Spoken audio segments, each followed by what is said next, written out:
Have you ever felt like your prayers are just bouncing off the ceiling, like you're talking to an empty room, and nobody is listening?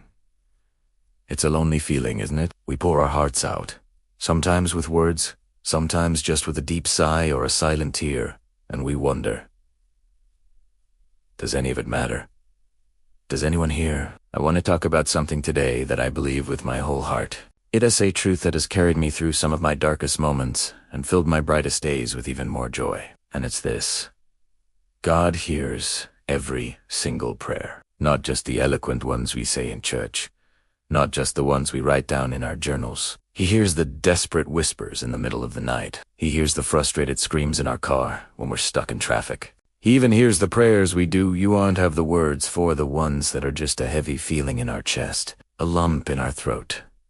Think about it. We live in a world that is so loud, so full of noise and distractions. Everyone is vying for our attention. Our phones are buzzing, our emails are piling up, and our to-do lists seem to grow by the minute.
Because in my silence, in my inability to articulate my pain, my spirit was groaning. And that groan, that deep, unspoken ache, was a prayer that God heard as clearly as if I had shouted it from a mountaintop. The Apostle Paul talks about this in the book of Romans. He says, "The Spirit helps us in our weakness. We do not know what we ought to pray for, but the Spirit himself intercedes for us through wordless groans." Isn't that beautiful? When we are at our weakest, when we are so lost that we don't even know what to ask for, the Spirit steps in and prays on our behalf. These are the unspoken prayers of the heart. Imagine a mother holding her crying baby. The baby can't say, "Mom, my tummy hurts," or "I'm scared of the dark." The baby just cries. But does the mother ignore the cry because it lacks specific words? Of course not. She hears the cry, and her heart understands the need.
I'd love to hear your own stories in the comments below. Take care, and know that you are heard.